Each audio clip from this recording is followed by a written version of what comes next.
नमस्कार। For your information सहज सरल और संक्षिप्त के इस नए अंक में आपका आपके परिवार के साथ स्वागत है। आइए नजर डालते हैं आज की उन सुर्खियों पर जो हमारे और आपकी जानकारी के लिए जरूरी हैं। पहले राष्ट्रीय खबरों पर एक नजर। 2 साल बाद 27 मार्च 2022 से अंतर्राष्ट्रीय विमान सेवाएं फिर शुरू होंगी। कोरोना के मामलों में गिरावट को देखते हुए सरकार ने यह फैसला लिया है। कोरोना महामारी के दौरान संक्रमण के प्रसार को रोकने के लिए सरकार ने 23 मार्च 2020 को भारत में निर्धारित अंतर्राष्ट्रीय विमान सेवाओं को निलंबित करने का फैसला लिया था। हालांकि जुलाई 2020 से एयर बबल व्यवस्था के तहत भारत और 37 देशों के बीच विशेष अंतर्राष्ट्रीय उड़ानें संचालित हो रही थीं। केंद्रीय नागरिक उड्डयन मंत्री ज्योतिरादित्य सिंधिया ने मंगलवार को कहा, हितधारकों के साथ विचार विमर्श और कोरोना के मामलों में तीव्र गिरावट को ध्यान में रखते हुए हमने 27 मार्च 2022 से अंतर्राष्ट्रीय यात्राएं फिर से शुरू करने का फैसला किया है। उन्होंने कहा कि इसके बाद एयर बबल व्यवस्था खत्म हो जाएगी। सिंधिया ने कहा, मुझे विश्वास है कि इस कदम के साथ ये क्षेत्र नई ऊंचाइयों पर पहुंचेगा। चुनाव। उत्तर प्रदेश में विधानसभा चुनाव की मतगणना से पहले समाजवादी पार्टी के राष्ट्रीय अध्यक्ष अखिलेश यादव ने काउंटिंग में गड़बड़ी का आरोप लगाया है। उन्होंने एग्जिट पोल्स में भारतीय जनता पार्टी की जीत की भविष्यवाणी को भी इसी साजिश का एक हिस्सा बताया है। अखिलेश ने मंगलवार शाम लखनऊ में पत्रकार वार्ता कर कहा कि यह लोकतंत्र की आखिरी लड़ाई है और अब बदलाव के लिए क्रांति करनी होगी। फॉर योर इन्फॉर्मेशन, सभी नामी एग्जिट पोल्स यूपी में फिर योगी सरकार की ओर इशारा कर रहे हैं। उधर 5 राज्यों में चुनाव बाद आए एग्जिट पोल के अनुमान नतीजे में अगर तब्दील हुए तो कांग्रेस में अंदरूनी हलचल के साथ पार्टी की दशा दिशा को लेकर सवालों के सुर एक बार फिर तेज होने के संकेत हैं। चुनाव दर चुनाव पार्टी की गंभीर होती चुनौती को देखते हुए कांग्रेस के असंतुष्ट G23 समूह के नेताओं की ओर से मुखर आवाज उठाने की तैयारी शुरू कर दी गई है। समझा जाता है कि एग्जिट पोल के अनुमान आते ही पार्टी के असंतुष्ट खेमे के नेताओं के बीच चुनाव बाद के संभावित सियासी हालातों को लेकर अनौपचारिक चर्चा हुई।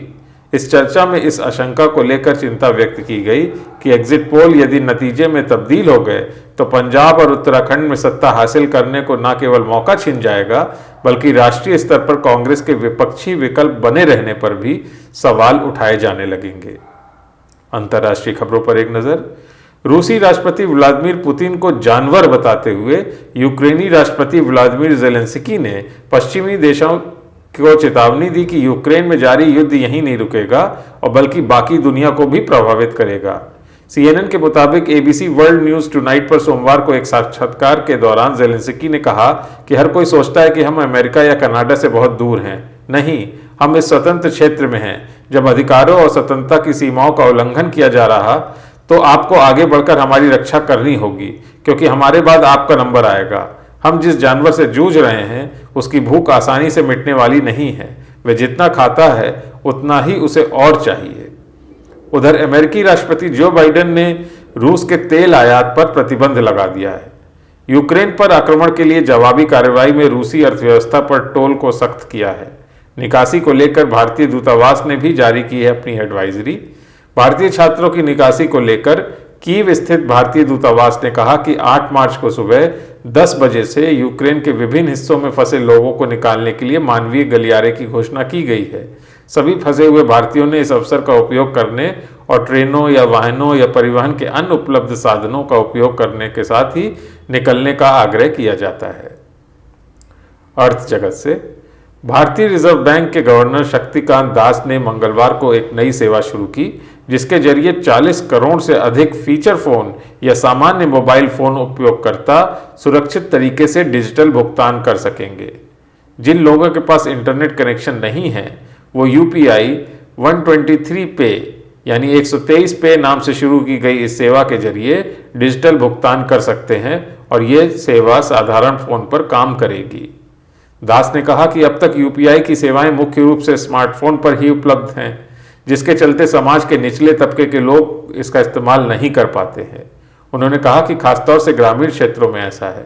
उन्होंने कहा कि वित्त वर्ष 2021-22 में अब तक UPI लेन देन 76 लाख करोड़ रुपए तक पहुंच गया, जबकि पिछले वित्त वर्ष में यह आंकड़ा 41 लाख करोड़ रुपए का था। Good to know. आज के दिन को दुनिया भर में अंतर्राष्ट्रीय महिला दिवस के तौर पर मनाया जा रहा है। हर साल 8 मार्च के दिन अंतर्राष्ट्रीय महिला दिवस मनाया जाता है। ये दिन महिलाओं के सम्मान में समर्पित है।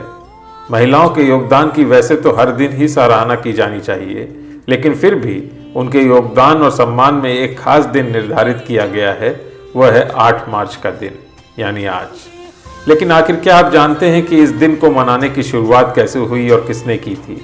इस मौके पर हम आपको बताते हैं कि अंतर्राष्ट्रीय महिला दिवस के लिए यही तारीख क्यों चुनी गई। अंतर्राष्ट्रीय महिला दिवस की मनाने का विचार एक मजदूर आंदोलन से उत्पन्न हुआ था।